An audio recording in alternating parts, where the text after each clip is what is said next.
Hello guys, welcome to this part 2 of the lecture series on the industrial relations for EPFO exam. So in this video, we'll be looking at the probable MCQs that can be asked on the lines of constitutional basis for labor laws. So we'll be focusing on those constitutional principles and provisions which are applied in the domain of industrial relations and labor laws. So the first probable set of questions is, what is the genesis of this labor laws? Obviously, we have the preamble, which acts as the guiding light and philosophy, and then we have DPSP, and then we have fundamental rights.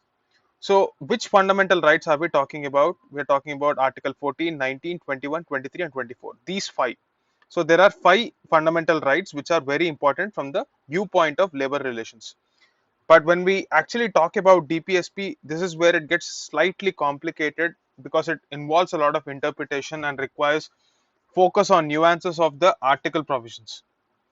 You have to know that DPSP is called the Magna Carta of the working class. So, if you have to understand the basis of DPSP being so important, you have to look at Article 37, which says that even though they are not justiciable, they are the basis of governance in our country. The constitutional advisor B.N. Rao has actually segregated rights into two parts. One is justiciable, the other one is non-justiciable. Justiciable means you can approach courts if those rights are not enforced, and non-justiciable means you cannot approach courts. So this non-justiciable part is covered in the directive principles of state policy. The basic objective of governance to establish a socialistic pattern of society is driven by two broad principles. One is social equity and the other one is social justice. We'll be looking at these aspects in further slides. The second set of questions that are possible: the jurisdiction of labor laws, whether you can find them under the center's powers or state power. To know this, you have to look at the seventh schedule of the constitution.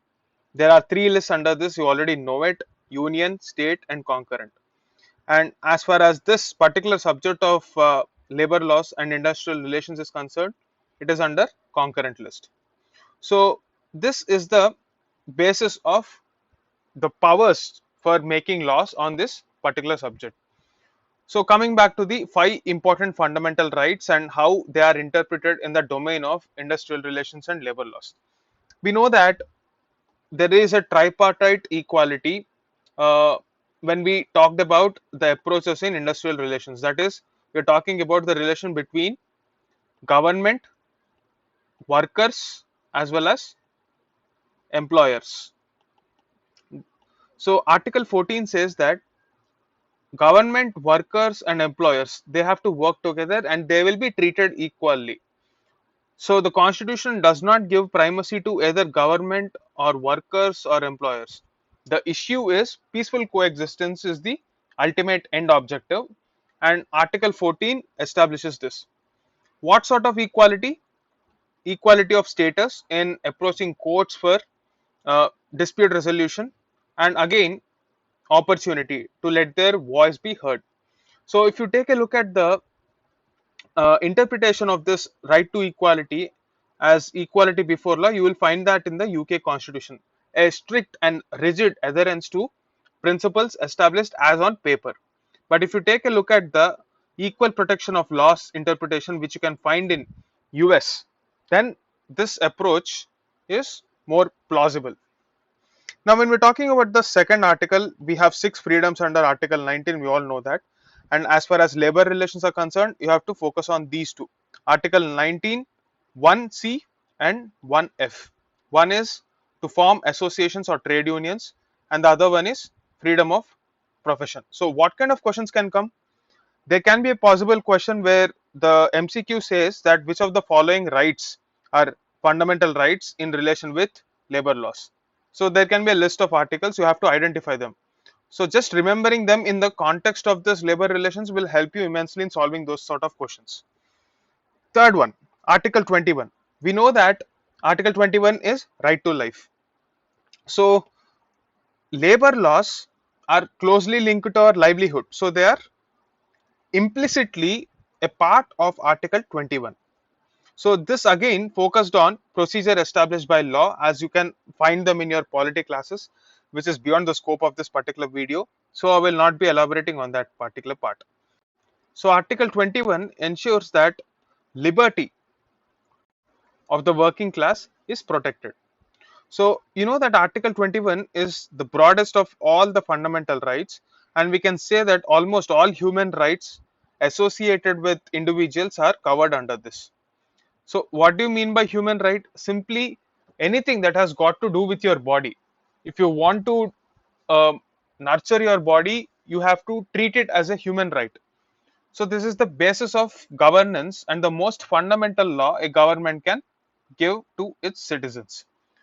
As a part of this, 86th Constitutional Amendment Act included Article 21A, which is the right to education, elementary education to be precise, that is till the age of 14 years.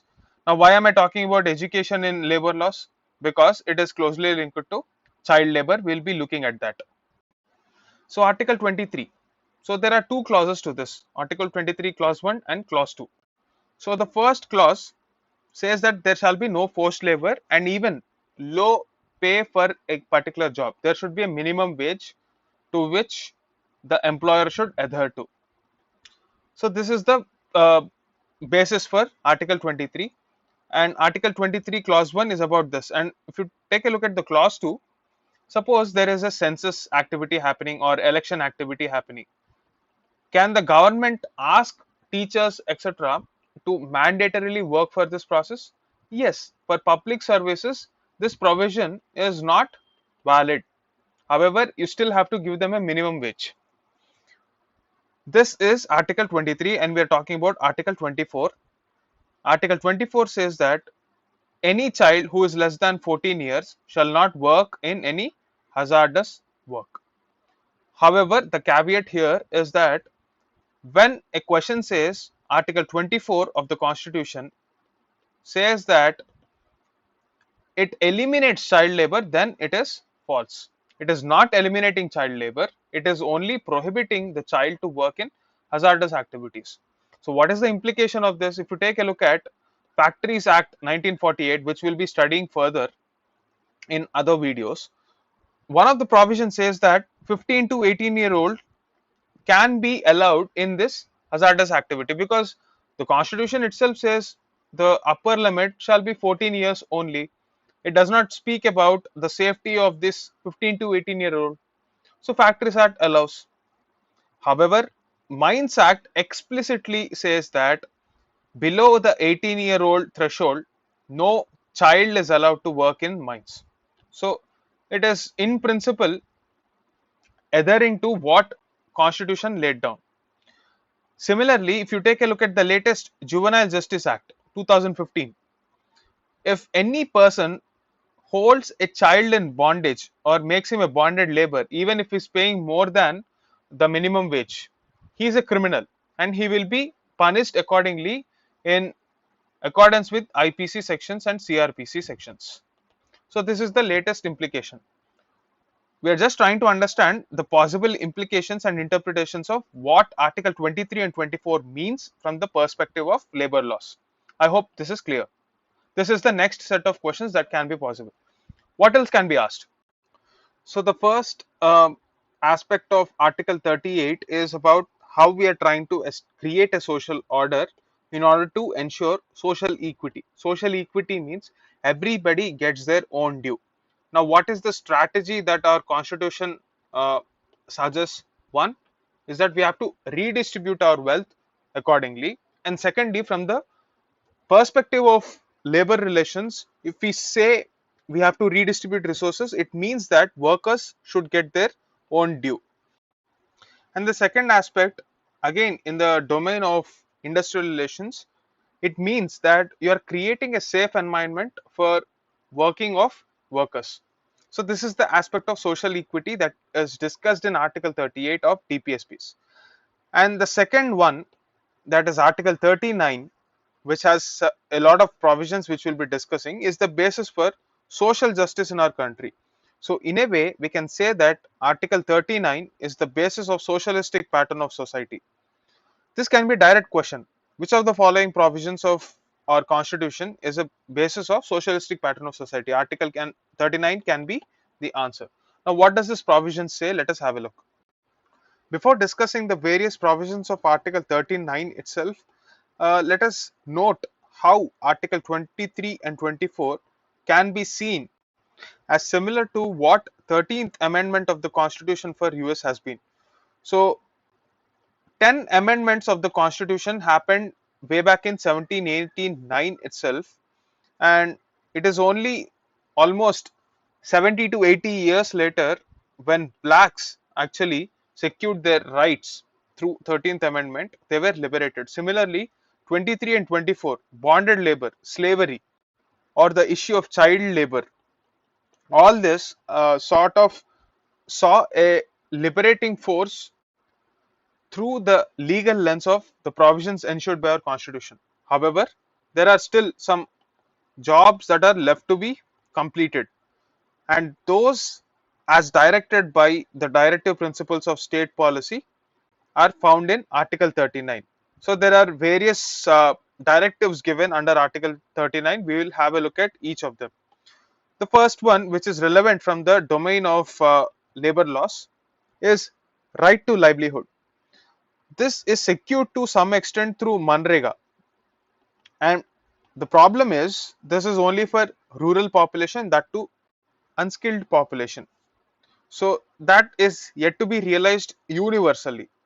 And 39C talks about redistribution, which is the aspect of social equity. Then we're talking about a socialistic pattern of society, and this Article 39C says that states should take measures so that concentration of wealth in a few people's hands does not take place. The next one is equal pay for both men and women. The next one is women and children should not be forced to do jobs that are unsuitable for their rights or their life. Last one is moral abandonment of children. You might say that we will completely do everything to ban child labor, but that is not sufficient. We also need to give positive affirmation to the child and provide rehabilitation for the child who has been in bonded labor. Otherwise, it leads to his abandonment. So, all these aspects constitute the spirit of how our labor law should be like. And Article 39A, this article which came out in 42nd Constitutional Amendment Act of 1976 is also important. It says that we should give free legal aid, because imagine the situation of this kid or situation of a woman who just came out of bonded labor or slavery or sexual trade or something like that. They don't have the kind of money to approach courts for seeking justice. In order to reduce this problem, Article 39A has been proposed in 1976 to promote justice. How? The government will make laws and schemes. As an example, we can say Nalsa Act, which was brought in 1987, and also the Lok Adalats, which are established keeping in mind this particular constitutional provision. Another DPSP is Article 41, which we should remember. Now, this is a very complicated article to remember if you don't understand the spirit of it. Let us imagine a life cycle approach. What do you understand by this life cycle approach? Imagine yourself from birth to death. What all you need. So, in that sense, we need education, then we need some work to do. If you are not in a position to do work, you need assistance from the government. What sort of assistance? Depending on your situation, different kinds of social securities are needed. Again, social security is another dimension of EPFO syllabus. So let me begin. Article 41 says that it is the duty of the state to firstly educate the citizen, secondly give him certain work, so that is right to work, thirdly in the eventuality that he is not in a position to work, because say sometimes you might be seeing cases of disabled people not getting equal opportunities, or there can be unemployed youth, or due to sickness or any disability or any accident, the person is not in a position to work. And old age people don't get pension if they are not in government jobs. Similarly, cases of undeserved want. For this, you can consider the situation of abandoned, destitute people. For all this sort of people, it is the duty of the state to ensure social security. So, the caveat here is the constitution has given a leeway to the government, saying that you can do this in the limited capacity of your economics. That is, if you have money, you can do it, otherwise, it is not mandatory. Article 42 talks about the basis for maternity laws, because it says that states should try to create just and humane conditions for workers, and it includes explicitly maternity leave. Article 43, this speaks about minimum wage or living wage. This can be a confusion. It is living wage, not minimum wage. So if you're aspiring for a better life, why would you aspire for a minimum wage? Because you have to remember, DPSP is after all an aspiration. You would never aspire for something that is minimum, right? So when you're talking about minimum conditions, then it is fundamental right. When it is aspiration, it is DPSP. Remember this point. Recently, a ministry is created, the Ministry of Cooperation. So if you take a look at the constitutional principles, Article 43, Clause B and Clause A, both of them are equally important. 43 Clause A says that workers should be made stakeholders in management. This provision was added by the 42nd Constitutional Amendment Act in 1976. Recently, World Economic Forum, it came up with an idea that in the present scheme of things, capitalism is creating inequality. So instead of shareholder capitalism, we have to move towards stakeholder capitalism. So you can connect the dots with the constitutional principle of 43A here.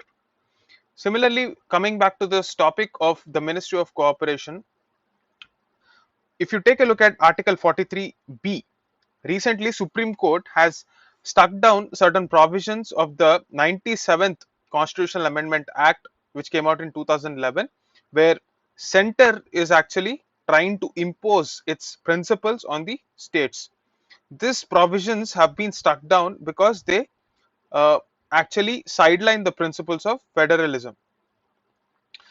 Anyway, the point that we're trying to understand here is Article 43B, which is a part of the directive principles of state policy, says that the state must strive to encourage cooperatives.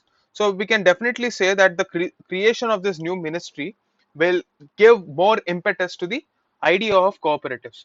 So these are the principles or the areas of the constitutions from where MCQs can be asked in industrial relations topic of EPFO. So this is the second part of the video. We'll be concluding it here. Thanks for watching. You can find the PDF of this lecture on Hindu Highlights Telegram channel, and the name of the channel in the description is UPSC Highlights. You can also join the channel for newspaper analysis for this UPSC examinations. That's it for now. Thank you.